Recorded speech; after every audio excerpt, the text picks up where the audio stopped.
Alrighty. Welcome everybody as you're trickling in. We'll wait probably 30 seconds and then get started because we have quite a bit of content to go through and some really phenomenal speakers. So as we're getting settled, feel free to put your name, introduce yourself in the chat, and tell us where you're coming from, where you're approaching us from, and yeah, let us know.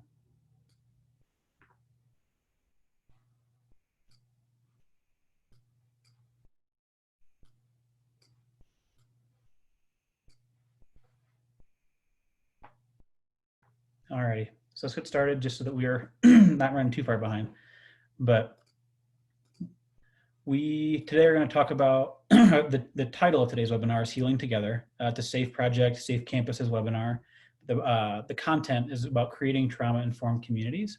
A lot of you in the audience, all of us on the panel serve recovery communities, and folks in recovery are folks who've been impacted by substance use disorder, behavioral and process addictions. And so that's going to be the conversation today. So just a bit of an overview, kind of logistically. First, we're going to do a very quick scratching of the surface of trauma-informed care. Many of you have had plenty of introduction to this topic. And those of you who haven't, please don't mistake this maybe 15-minute overview of the full depth of the conversation. It's a practice that has developed over years and over many trials and tribulations and trial and error. And it's a full-on topic that we build and a practice that we build over time. So we'll actually have a slide later of resources you can continue to learn about and things that you can kind of keep digging with. But at least today we're going to whet your palate or maybe do a quick review for some folks. Then we're going to, as always, do a really great panel discussion with some phenomenal speakers that we're really excited about and we're really proud to bring to you all today. We're really grateful for their presence with us. And then we're going to close with some announcements and then a little bit about our November webinar. So quick content warning, just because the topic today is trauma. We're going to mention and discuss some sensitive topics and experiences. So these topics may include, but are definitely not limited to, sexual and physical violence, emotional abuse, and suicide. If at any point you need to step away or feel like you need to leave the conversation to take care of yourself, or you have other things you need to do, know that the recording will be sent out following the event. So please don't think that you have to stay in order to swallow up all the information. We'll send it to you so you can kind of take it at the speed you need.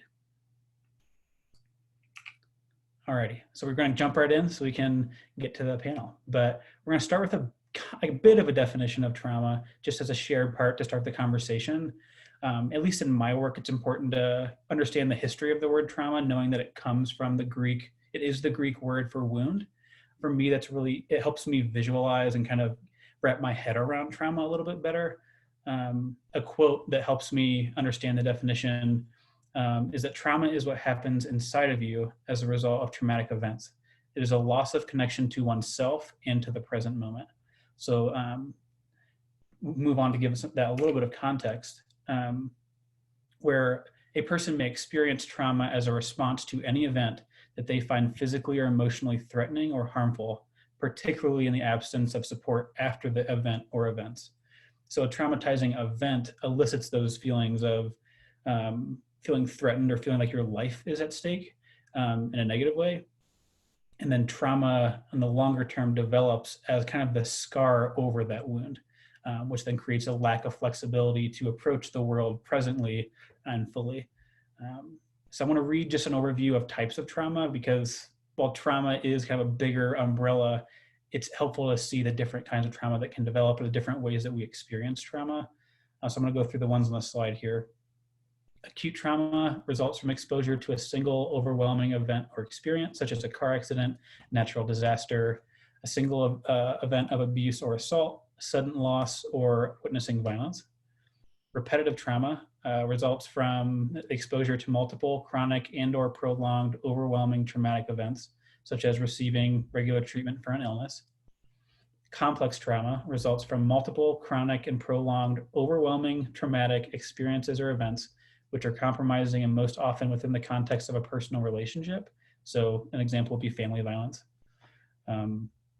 Developmental trauma results from the early onset exposure to ongoing or repetitive trauma, such as an infant or child or youth, which includes neglect, abandonment, physical abuse or assault, sexual abuse or assault, emotional abuse, witnessing violence or death, coercion or betrayal. It often, of course, occurs within the child care's giving system and interferes with healthy attachment and development throughout the lifespan. Vicarious trauma is one that many of us are very familiar with, where a helper kind of takes on the trauma of someone they're helping through an empathetic response. So it occurs when an individual who is not the immediate witness of trauma absorbs and integrates aspects of somebody else's traumatic experience into their own functioning. Historical trauma is a cumulative, emotional, and psychological wounding over their lifespan and across generations, emanating from massive group trauma. Examples of historical trauma include genocide, colonialism, residential schools, slavery, and war. And then intergenerational trauma describes the psychological or emotional effects that can be experienced by people who live with those who have experienced trauma. So there are many ways that we then cope and adapt our patterns in response to those who we live with who have experienced trauma.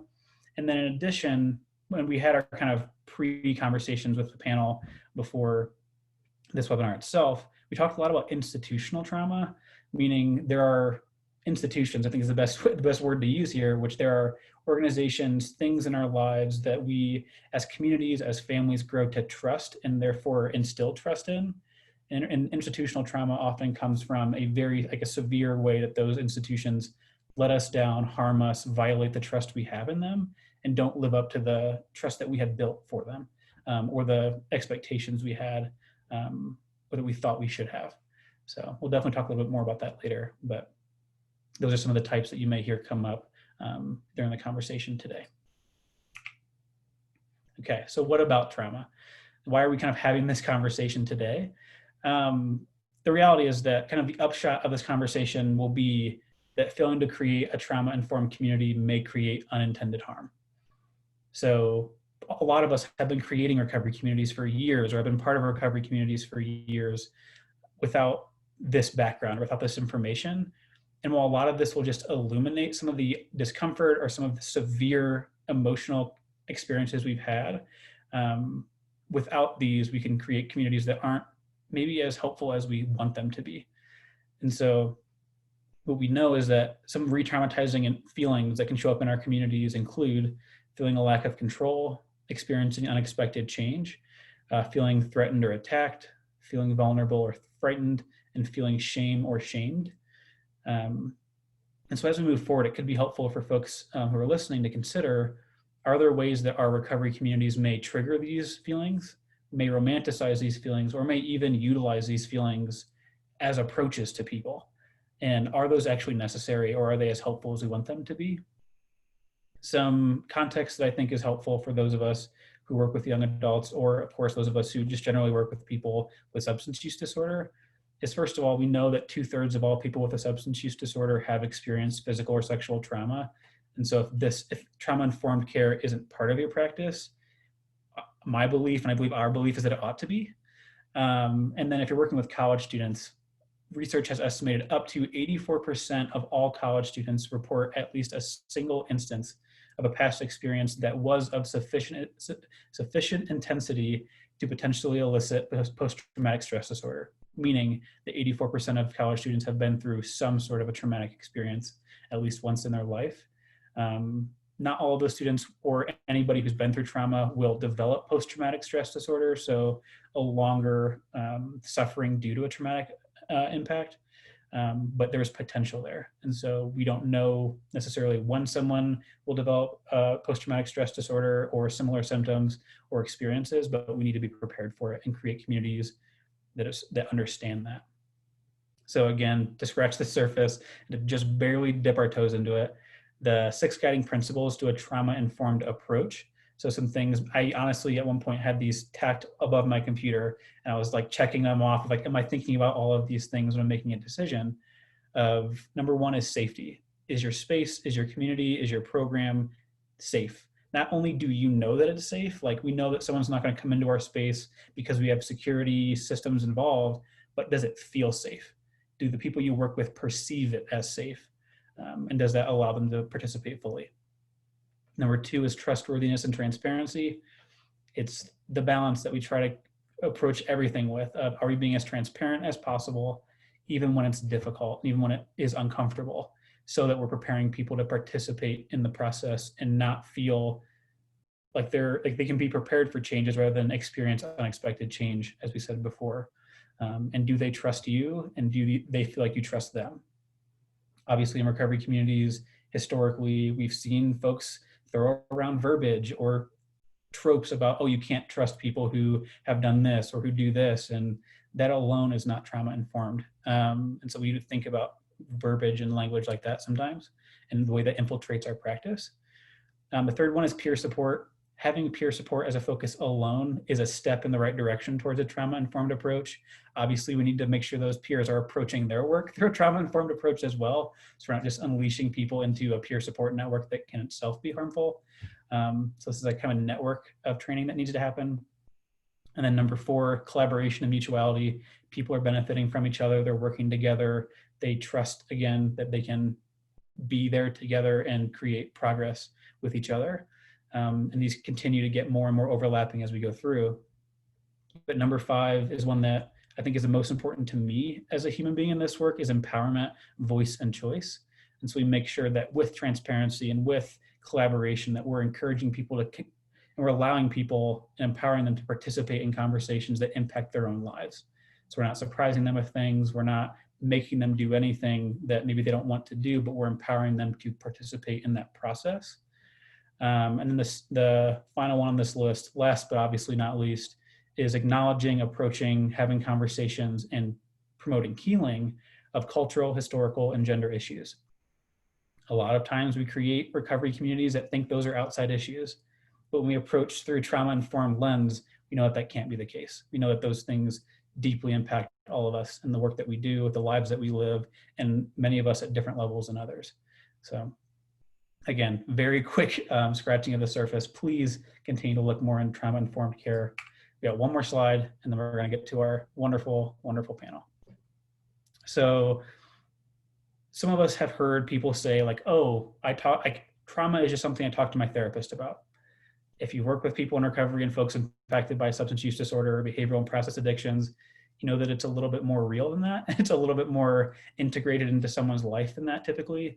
And our hope is that we're then acknowledging that in our communities. And so we titled this, this webinar, we focused it around creating communities that are trauma-informed because of what is on the rest of this slide. And so research has showed us that there are protective factors between a traumatic event and experience, which can't always be prevented, or that's not always our role, is to be preventative of those specific events. Often we're the people who respond, or the people who are creating communities that can respond and approach folks effectively. The protective factors between a traumatic event and then long-term suffering or development of PTSD are the following, and these should seem pretty much in our wheelhouse, right? The first one is continuous contact with and support from important people in your life. If you're creating recovery communities, this should kind of be the heart of it, is a continuous contact, a continuous community, a kind of something that feels secure, a community that feels secure that people can be in contact with and speak with. Part of that is disclosing trauma and events that happen to loved ones. Not all the people that we work with loved ones doesn't always mean their family or the traditional family. It doesn't mean the people they grew up with. Sometimes it means that community that you've created, right? And if that's the case, maybe you're creating a space where this is the only group that they could disclose that trauma to, and it would be considered disclosing it to loved ones, right?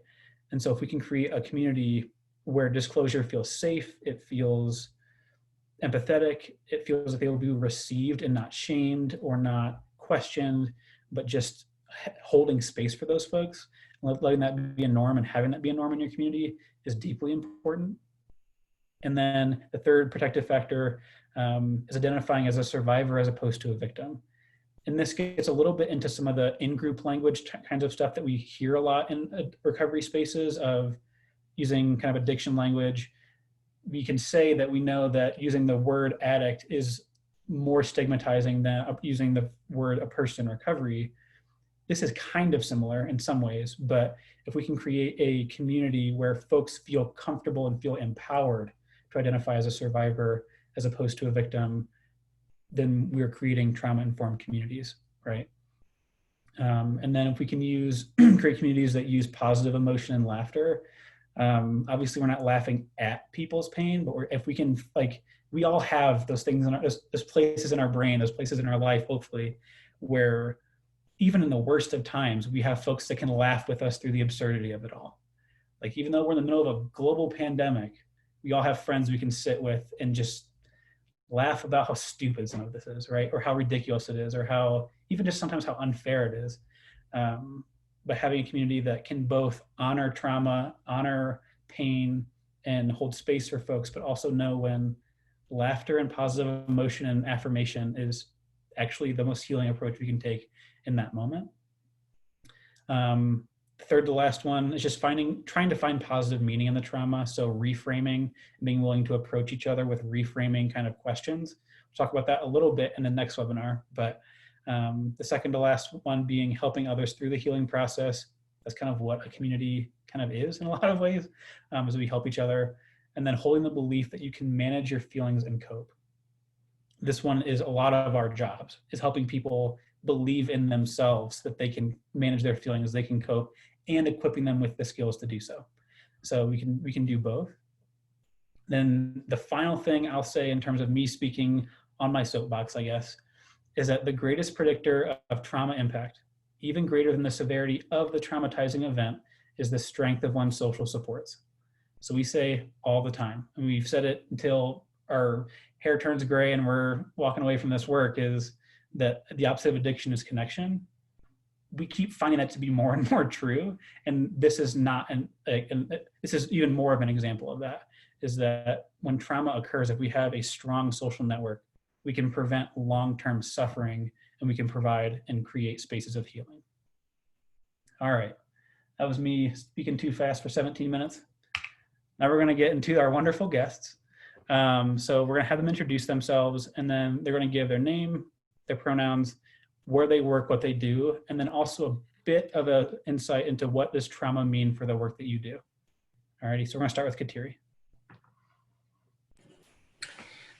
Kulumasi, Kateri Koyes, and Denawethe, Nia Maeknu. My name is Kateri Koyes, and I am from the Mohican Nation. Hello, good afternoon, and thank you for allowing me to join you in this space. It's really an honor to be here.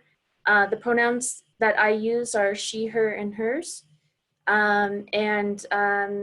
You know, just to start by introducing myself, I am a person in long-term recovery, and so for me, that means I have not used alcohol or drugs in the last 8.5 years. I am currently serving as the executive director of White Bison, which is a Native American nonprofit organization located in Colorado Springs. We provide culturally based programs, training, and resources that are geared towards recovery and prevention of alcohol and substance use. We actually work internationally, so we work with Indigenous communities all throughout the US and Canada. And we're actually expanding into Ireland and the UK and Mexico as well. So it's been a very interesting, you know, being able to expand our services through this pandemic, which is very kind of cool.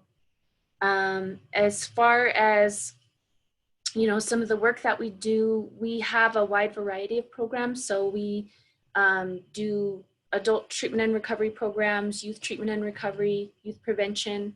We have programs that focus on healing from unresolved grief and trauma, especially pertaining to historical and intergenerational trauma. We have programs for reentry for people coming back into the community from incarceration or from treatment. We have programs for whole family wellness, healthy fatherhood, healthy motherhood, and a program that addresses healing for survivors of homicide victims. So definitely a wide spectrum of services that we offer. And as far as the role, you know, that trauma plays in our work, we really see trauma as a foundation. You know, we look at it as a root cause of all of the issues that we see in our communities, you know, alcoholism, substance use, family violence, suicides.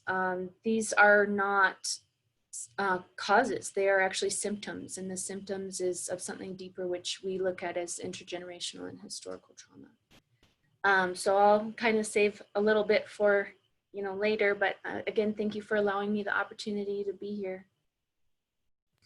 No, we're glad you're here. Juan, what's going on with you? Good afternoon, everybody. My name is Juan Velasquez. My pronouns are he, him, his.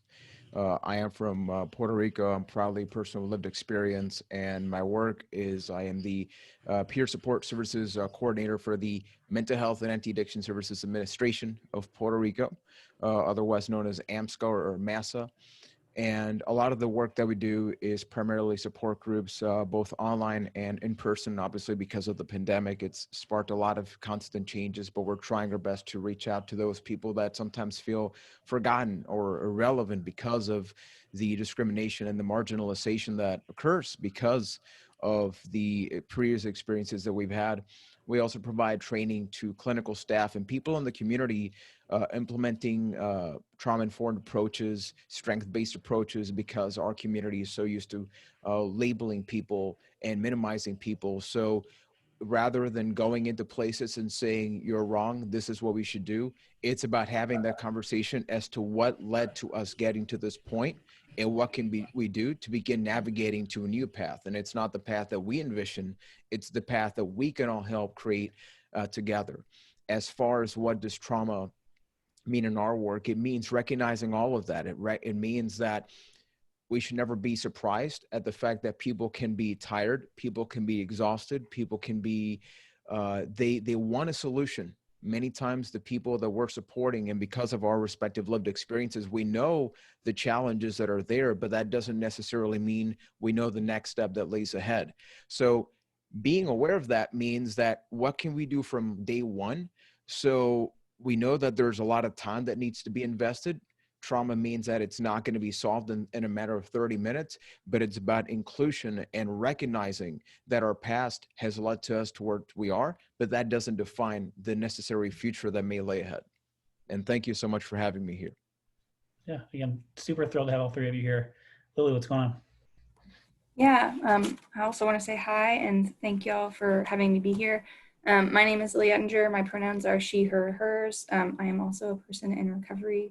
And I currently serve as the Assistant Director of Wellness for Recovery Services at Baylor University, overseeing the Beecham Addiction Recovery Center, which serves as Baylor's collegiate recovery program, as well as where we do some of our alcohol prevention and stigma reduction programming. So in terms of trauma, what does that mean for the work that we do? I work primarily with young adults, and the types of trauma that we mostly see are on that developmental and institutional space. So one of the big things I'm going to talk about, one of the things that we see a lot for our students who enter college already in recovery is a lot of them have institutional trauma when it comes from particularly harshly troubled teen industry, this extrajudicial long-term lockdown centers. Some of them are very much based on like the Synanon style stuff of long ago, but it still exists, or really like old school behaviorism type ideas where trauma-informed care is certainly not part of that. And they, not only do they end up experiencing a lot of that like physical, sexual, medical, emotional abuse, not only do they have their communication limited with the outside world, but due to that long-term lockup as adolescents, there's been none of the like developmentally appropriate independent skills or boundaries being created. And so when we end up with students like that, coming into our space, we recognize that, they've been told that those previous experiences are helpful. And so they are not interested in any form of formal help seeking, which can make recovery difficult because, they're rightly protecting themselves from more harm. And that's kind of the hard end. And the beyond that, like I'm part of a, religious institution, and we know that a lot of people end up with institutional trauma from religious institutions and spiritual abuse that happens there. So that's something that in our space, as we consider like how we build things, like we've built that into the basis. So we're going to have people who come to us with, whether it's incarceration through judicial means or extrajudicial means, are missing some of those like developmental skills and have been greatly harmed and may not have some of the skills, and we need to be aware of how they interpret and understand power differentials particularly. So all of our programming is really built through like, what is this power differential? How do we acknowledge it? How do we minimize it? And how do we make sure that, we are engaging and pulling people into creating their own power? So. Yeah, so I'm really interested to hear the rest as the conversation goes forward, because the three of you do obviously you work with different populations and you do different kind of targeted work, but there's this kind of cloud of trauma that has to inform all of it, right? And so we're gonna go through some questions and kind of get into that a little bit. So the first one is kind of an experiential question, or even like a advice question for those in the chat. Of when you interact with a new recovery space, what are some of the signs that you often see or that you want to see that would indicate that it's trauma informed? Juan, if you want to start with this one. Of course. I love this question so much because, we talk about trauma and trauma informed, and I think you did an incredible job in a short amount of time to be able to establish why we're all here.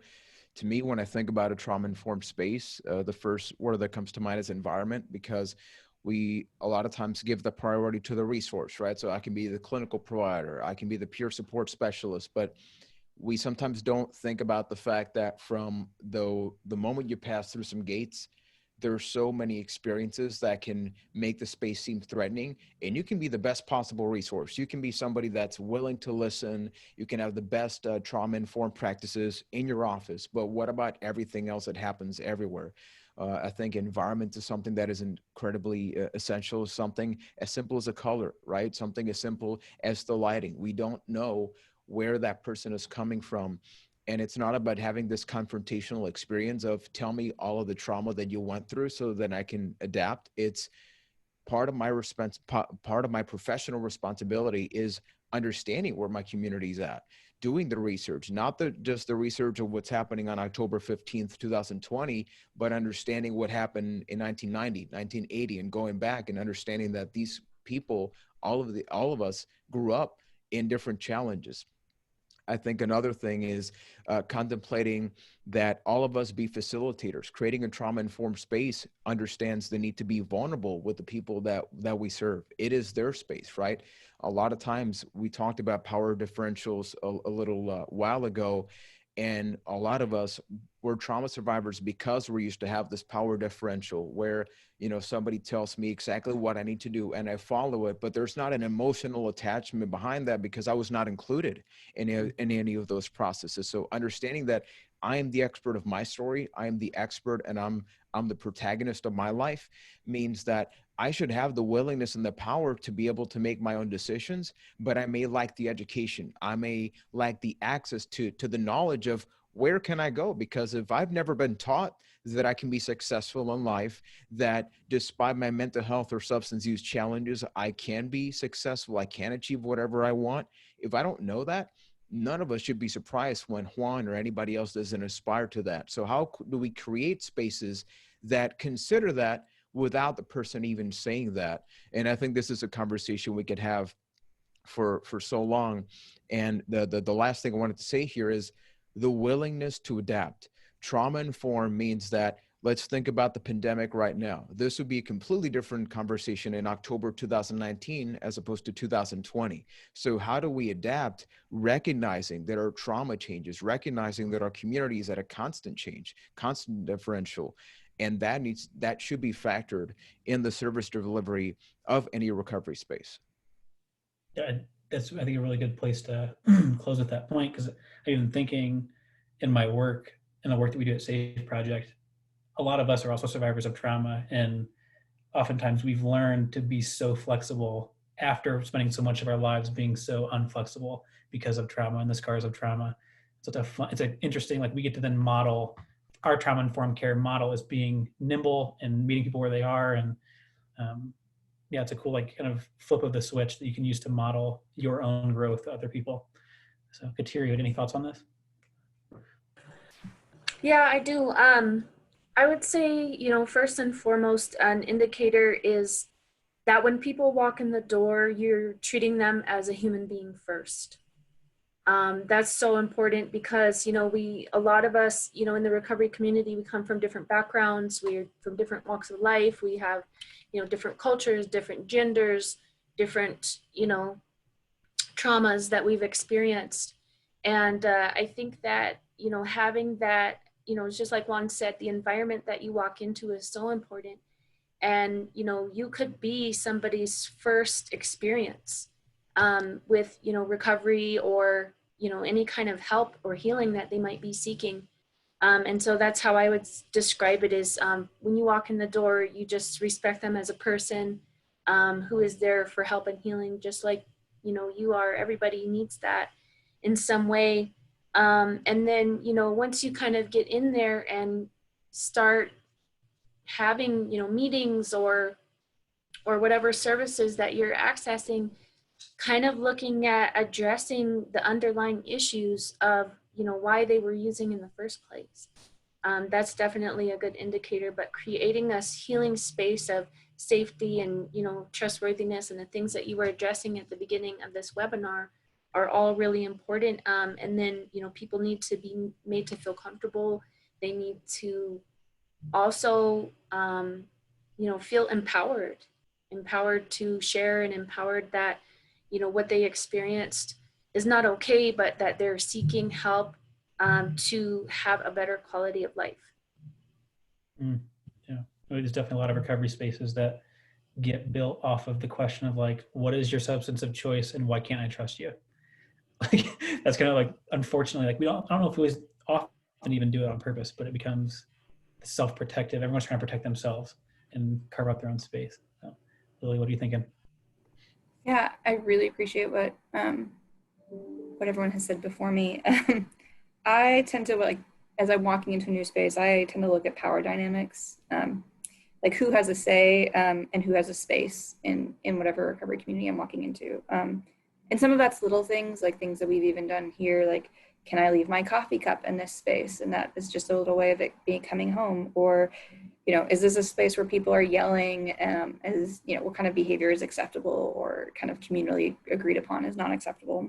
But it does mean like the big things too, like who decides on the programming that the community receives? Who decides what the community needs? Is there a space for people who want to create programming, or is that simply like the executive coming on down and saying, no, this is what you need? So that's, when I think of like, when I look into a new recovery space, that tends to be the first things that I look at. Yeah. And I'm sure we'll talk about it a little bit more as we go forward, but just the sensitivity to power dynamics is something that, if it's not something that you approach your work through right now, it's a really good tool to start to grow, because usually folks who have experienced trauma, the sensitivity to power is far beyond what you would often expect if that's not your experience. And so just finding all of the ways you can think of to communicate equity in terms of power goes an incredibly long way. So, alrighty, we'll start with Kateri on this one. But as you continue to learn about trauma in general and kind of in your work, how has it changed the work that you do, or how has it influenced the work that you do? Well, I would start by saying, that my first experiences with getting into this work, I was 16 years old, and I've been involved and connected to white bison most of my life. But when I really got into it, I was 16 years old, and I was, we did this walk across the United States from Los Angeles to Washington, D.C. And it took 3.5 months. When I started this walk, I was 2 days sober and going through withdrawals from meth, and nobody knew it. So I was detoxing on my own. But along the way, I got to have exposure to my culture really for the first time, and to people in recovery. And I started to learn about, people started sharing about their traumas and what they had experienced and how they got into recovery and how their culture has impacted them.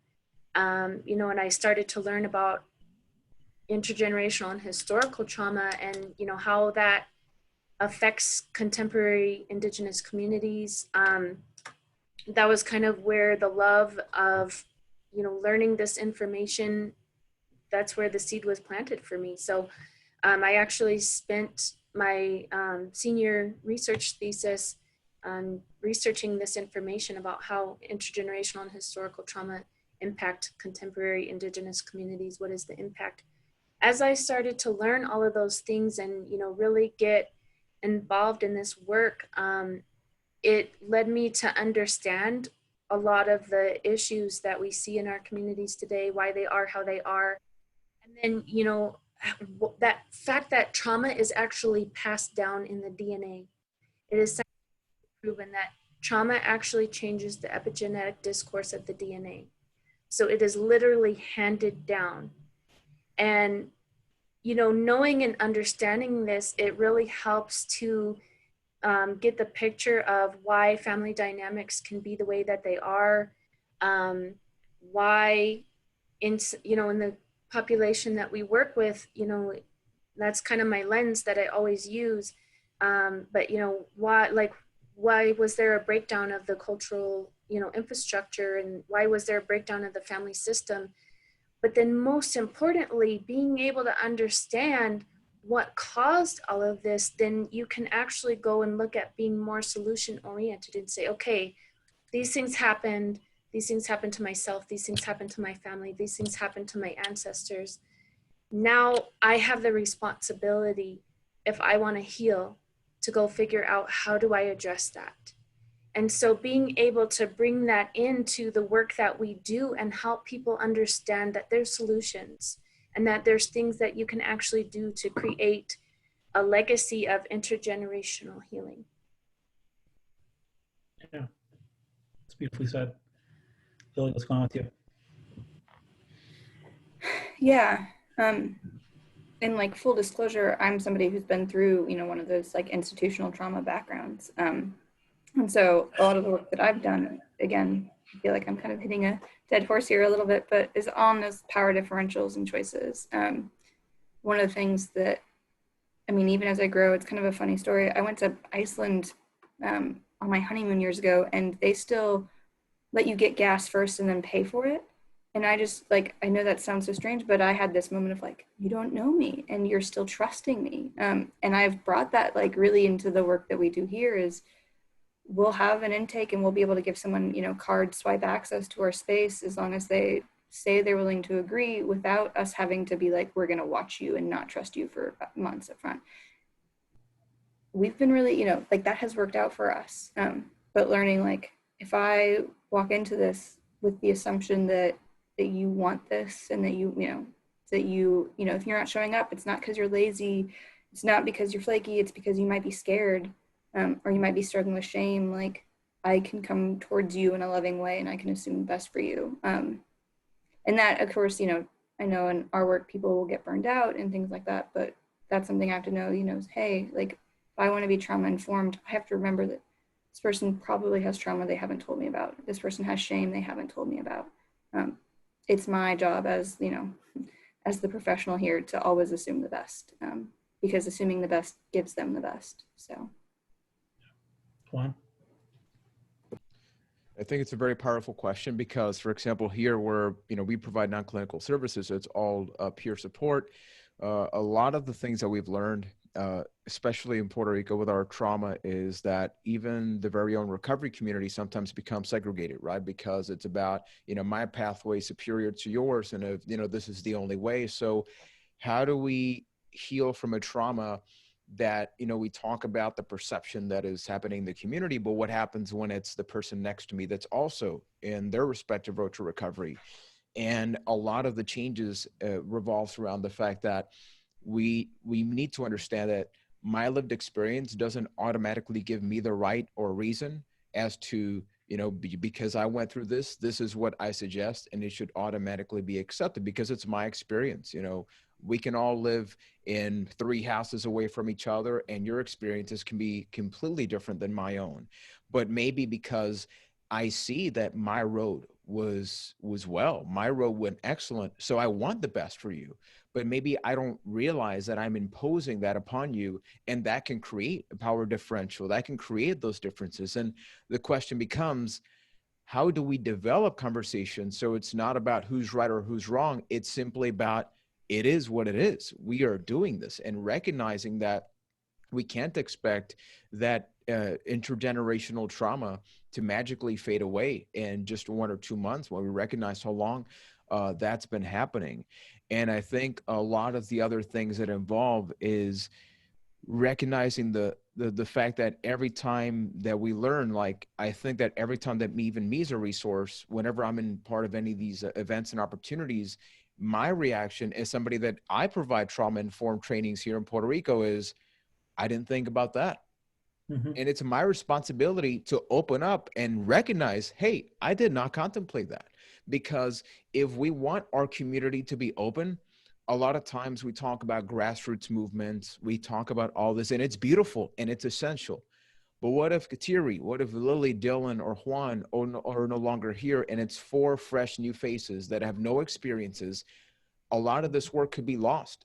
So it's recognizing that as things continue to change, what can we do that promotes a systemic change, so that when all 4 of us or everybody watching, whether it be an archive or live, we are no longer here, people recognize that the wheel keeps turning, trauma continues to evolve, and the opportunity is always there, but we have to be willing to recognize the fact that our practices may need to change in order to be able to better support our community. Yeah, something that I think kind of threaded through the things that the three of you said were a little bit of the moment that we as practitioners or professionals or people, like we begin to provide ourselves with some healing and provide ourselves with some like grace, we can offer it to other people. And the moment that clicks within us, suddenly it's like this kind of becomes natural as long as you're willing to keep asking questions. And so, yeah, maybe that's a place to start, is to just be aware of the things that you feel kind of rigid in, or the things that you feel kind of that you're constantly kind of butting your head up against. And like, are there ways that you could actually give yourself some more grace as a professional? So, and yeah, folks in the chat, feel free to ask questions, feel free to respond, stuff like that. So we're gonna keep moving. We'll start with you, Juan. What barriers have you seen for recovery communities seeking to be trauma informed? One of the biggest challenges I would say is, let's call it relearning, which is we know what we know because it's what was bestowed upon us or what I had access to at the time. And then as you continue to learn, there's a lot of habits in the community that we don't realize that there's a lot of trauma that I went through as a child that I didn't realize I went through it till I was 22, 25, when I go into these trainings and I'm like, that explains so much. That explains why I feel uncomfortable here. And that happened when I was 7. And I'm managing that situation when I'm 22. And I fortunately had access to that information. Not everybody does. So it's realizing now that when we want to relearn, we must first be willing to be vulnerable. There's so many trainings about best practices, evidence-based practices. We're talking about trauma-informed. And I think a lot of people, when it comes to the theoretical part of it, we all understand why this is important. But when it comes to a practical setting, that's when you do begin to see that power differential, because what if trauma informed means that I need to change the way that I'm doing my work? That what if that means that I need to sit down with my staff and recognize, look, what we're doing is harmful to the community. And we're not saying this out of threatening to fire anybody. It's that because we're learning, it's an opportunity, but a lot of times that is perceived as a threat. You're changing something, and this is what I've done for 10, 20 years. So don't be changing that now because it's working. But you don't realize that what you've been doing is reinstitutionalizing people. You've developed a dependency towards services and not a dependency towards recovery and that person's respective path. So I think the whole process of learning, adapting, and becoming vulnerable, it's one of the challenges that we have to manage every single day. When we meet with clinical staff, I had an experience the other day where stigmatizing language is so normal that it does not seem stigmatizing. They don't understand that by saying that, oh, look at this person draws so well, but it's the connotation of how. It's the context of you're minimizing this person's experiences as to your recovery is only as good as being alive. It's not about where can you go, what can you achieve, what access to opportunities that you have. And when we don't perceive that, when we don't see that, that's easily one of the biggest barriers we continue to face. Yeah. Lily, what are your thoughts? Yeah, I think some of the barriers that I've seen, especially like I currently work in a pretty educated space, is people, kind of like when we're saying, a lot of people are stuck with like their modality. Like, I know how to fix you, follow my pathway only approach. Um, and that, like, I've seen a number of different pathways, a number of like different ways to do that, whether that's a clinical pathway, whether that's like a fitness pathway or a faith pathway or a 12-step pathway, whatever that is, very much this is the only route for you kind of approach. And with trauma informed care, we know that a big part of that is giving people all the options and like being transparent about these different ways. And it can be, it can be very personal to staff sometimes, where a staff member who is aiming to help, can be coming from kind of an unhealthy place and thinking that the way that they received help is the only way to get help. And so that's definitely, I'm just gonna agree, like that's probably one of the biggest barriers that I see is unknowing, or just that assumption of the way that I did it or the way that I learned it is the only way it should be done, rather than my way is great and here is also 5 other great ways to do things. So. Terry?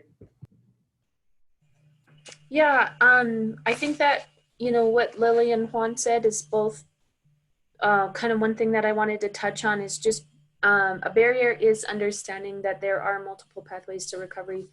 Your pathway is just your pathway, and that's all. And that's all you should be really concerned with, as far as like allowing others the space and opportunity to find their own way into recovery, and that's okay. And then, the other thing that I would want to say is that a barrier could be, part of it is not necessarily having the right tools or resources or knowing about them, I guess, to make positive change. But, not knowing necessarily the right questions to ask. I think that there's a lot of people who, they have good intentions and they want to include everyone, but they might not necessarily, it's like you don't know what you don't know, right? And so how do you move from a state of, I don't know what I don't know, to now I know what I don't know, now I need to go find out and get educated about that. So I definitely think that that's a barrier. And then also a barrier that I see is, having this really high priority and value on best practices or evidence-based programs or approaches or practices. That's not all inclusive. That does not include everybody, because we have, like, take the, communities that we work with. You cannot take a Western model and evaluate cultural components. You cannot do that. They don't match. There's no way that you could take a Westernized model and evaluate culturally based approaches to healing or treatment or recovery. That does not fit. So evidence-based and best practices are great. They are, and they're helpful, and there's studies done, they're scientific, all of those things. They're valuable, but it's not a one-size-fits-all approach. There has to be open-mindedness and space and education and opportunities to develop different measuring systems and tools to, measure different approaches, and that's okay too. That, taking culturally based approaches is necessary and needed, and, it should be just as valued as any other approach. This conversation so far has been incredible. And I think we have like a handful of questions left and about 5 minutes of time to respond. So just be mindful as we move forward. But the next question is similar to kind of what we were just talking about, but maybe some kind of examples of what y'all were talking about with needing to unlearn or reframe. What are some examples of some of the things that need to be unlearned or reframed in order to create more trauma-informed communities and relationships? Lily? Yeah, I think, like, even as a field, I think we're on this great journey of learning to listen to people more when they tell us what they need. Like what was just said, sometimes, like, we do have these great evidence-based practices, and yet sometimes it's really important to listen to the community over what might be the expert. The community does sometimes, like the community knows what it needs more than, a report that might have been written in a different time and hasn't been updated in 20 years or what's going on there. So I think we're already on the way, but I think we definitely have a long way to go with really continuing to listen and to respect and to help people grow the way they say they want to grow rather than what we think is coming. Yeah. Kateri? So one of the things that I would say is that we need to look at, reframing is, being able to embrace multiculturalism and diversity. That definitely needs to have some reframing, in my opinion. There is value in diversity, and there is value in multiple perspectives. The evaluation thing, I really feel strongly about that, needing to unlearn that concept, but there's like this paradigm shift, I think, that's going on right now in recovery. And it's like, I'm grateful for all the different fellowships, I feel like that's really important. But I also feel like there's kind of this siloing that's going on where, you go to this kind of meeting and you can only talk about this issue. Whereas, you might have an issue where you have, you have used drugs, you might have like issues around, alcohol and mental health and all of these different things, that you need a space to be able to talk about all of that, right? Because it's all part of your recovery. It's not just one thing. So I guess kind of like reframing the way that we approach people's openness and ability to talk about recovery as a whole. And then, I'm always going to go into this, but, looking at kind of decolonization and looking at different approaches and, kind of understanding how colonialism has impacted us as individuals, as families, as communities. So unlearning some of those things that have been taught to us in certain ways. And I guess I would probably just leave it there. It's just, learning how to embrace everybody and be more inclusive. What you want?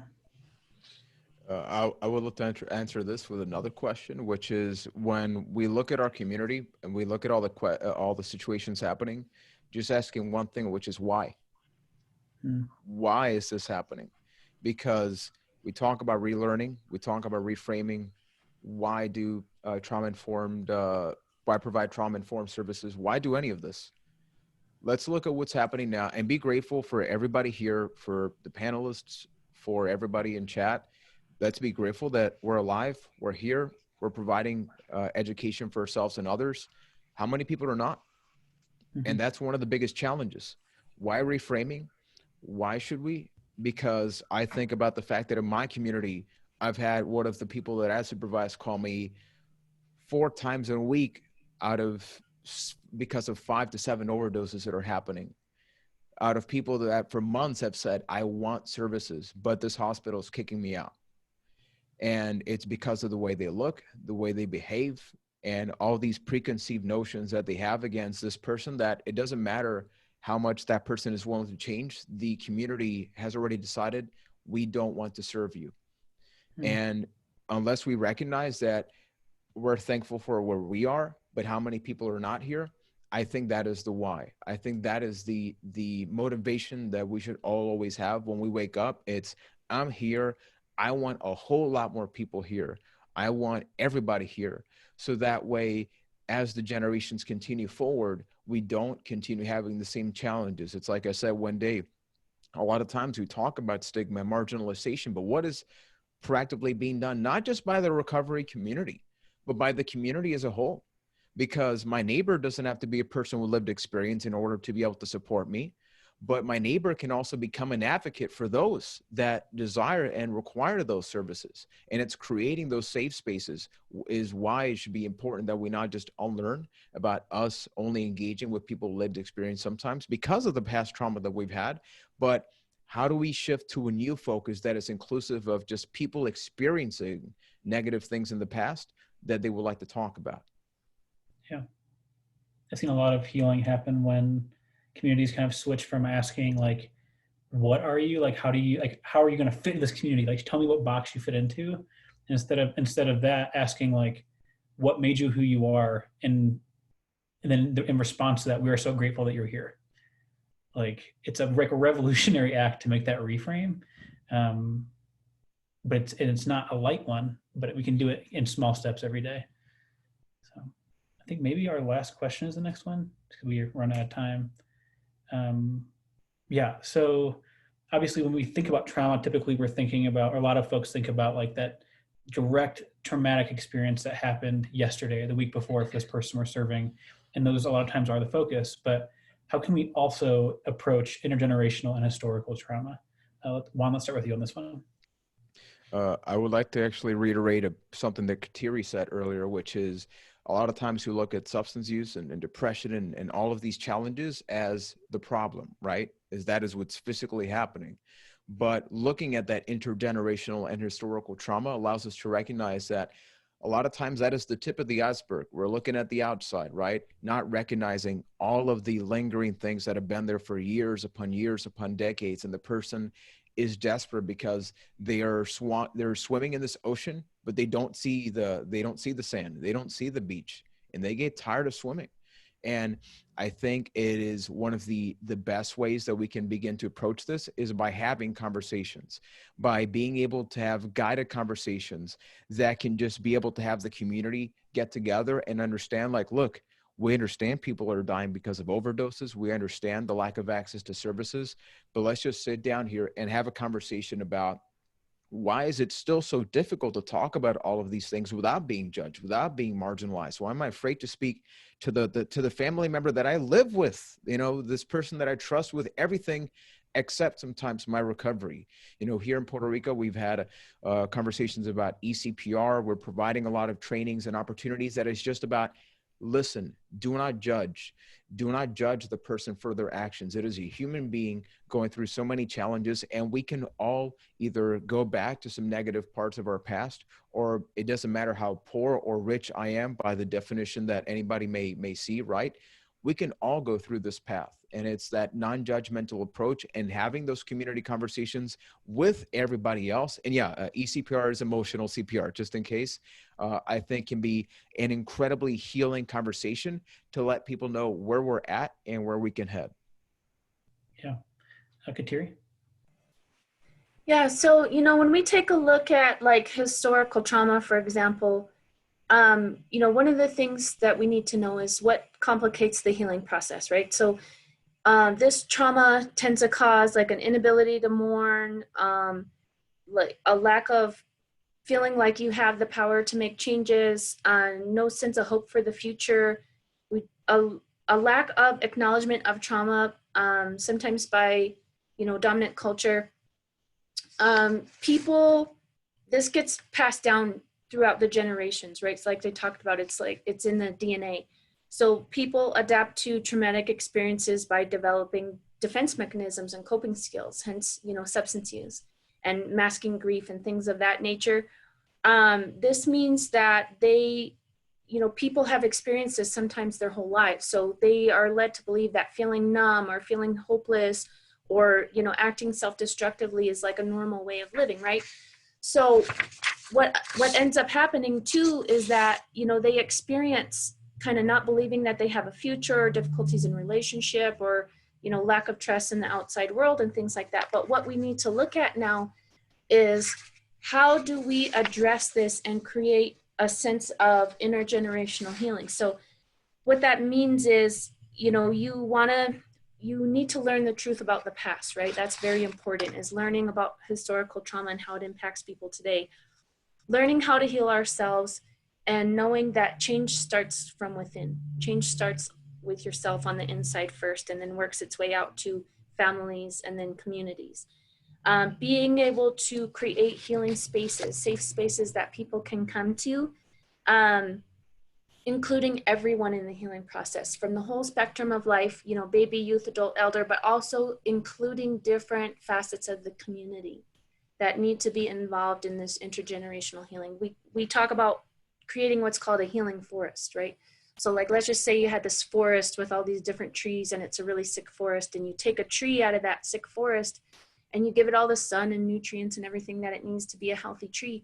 Well, you take that tree, you know, once it gets better and you put it back into the sick forest, what do you think is going to happen to that tree? It's going to get sick again. So we actually have to look at healing the whole community in order to create this legacy of intergenerational healing. People being able to tell their stories, you know, that's how we approach it and create a solution. Advocacy through being able to restore pride in, you know, themselves, in their culture, in the community, and, you know, in their own recovery, and then empower people, you know, to make positive changes. And what that's going to do is that's going to, everything that we're doing today is affecting the next 7 generations of people. So the choices that you make today, if you choose to be in healing, that's going to affect every generation after you. So that's what I would say about how we can approach, you know, creating that space for intergenerational healing instead. It's no small feat, but it's a lot of good feedback. Thanks. Lily, any final thoughts on that? I mean, they covered it really well. I'm a really big family systems theory person. I mean, Katie, right, you just nailed it with the tree. Like, we can't just take somebody out of the forest, feed them everything, and have it go well. I don't get to work with whole families because I work in a collegiate recovery program, but we include students who have like family addiction issues, whether or not they have their own substance use disorder issues in our programming. And that's been a really big, we've seen a positive change for those students, and being able to have not just, you know, sometimes the student who's in recovery in our program, but their sibling who's also in college with them, like making sure that there is space, even in our recovery spaces, for those who have been impacted, and what that does for, especially for those who live in a chosen family model, can be really helpful for kind of creating new healthy forests in a sense. Yeah. Well, I mean, yeah, thank all the 3 of you for your time, for your wisdom, for the incredible responses to all of this. And I'm sure this conversation is just beginning. You have to skip that final question. If you 3 have to go to another meeting, please feel free. But for those of you who are still here, and those of you watching on the recording, on this slide is just a quick list of 4 books that are some of my personal favorites around this topic. If you're more of a podcast person, Gabor Mate actually did a Last Day podcast episode. So it's a Last Day podcast. If you just do Last Day Trauma on Google, you'll find it. But yeah, and everyone will be receiving a copy of the slides and video through email if you do have to hop off. And so, yeah, they all approach the topic of trauma in different ways. Gabor Mate's book is about how addiction is often just started. It's the seed of addiction is trauma. My Grandmother's Hands is about racialized trauma and pathways of healing. The Body Keeps the Score is just the way that our brain, minds, and bodies kind of interact with trauma. And it's pretty much a textbook on trauma that a lot of people will read. And then It Didn't Start With You is exactly what Kateri was talking about at the beginning. It's a book about the epigenetics of trauma and how a lot of our life experience is actually directly tied to the genes of the people who created us. So gotta skip the questions. Some quick safe ads. 3 quick things. We have our No Shame campaign going on right now, which is a national campaign about there's no shame in getting help for mental health and addiction. So safeproject.us/no shame to take part in that pledge. The Reconnected app is a really awesome app we just launched for collegiate recovery students and alumni. Just reconnectedapp.com. It's free. It's fully accessible. If you aren't currently at a university, or even if you are, just feel free to email or go to that website and ask for a code for a university, and we'll get you into that app.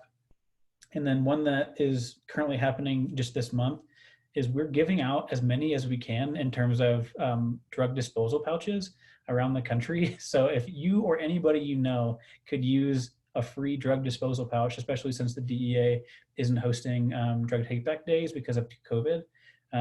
If you want one, you get one for free in the mail. If your company or your business wants a case of them to give out to employees, please get in contact with us. deterrasystem.com/safe. Or you can email me, dylan.dunn@safeproject.us, and we'll get you as many as we can. And then just a quote to leave folks with is, how do you know you're healing? When your pain, which once felt like the sky, starts to feel like a cloud, and you, who once felt like a small cloud, start to feel like the whole sky. I love that quote. So great. And then again, just thank you all for being here. I know we went a little bit over, but we'll have another webinar on November 12th. Currently, it's going to be about motivational interviewing. And then please feel free to follow us on social media. That's how you're going to get all of these updates, and you won't have to check Eventbrite. So yeah, thanks for being here, and we appreciate your time. Thank you, all the panelists. You're phenomenal. Y'all are great.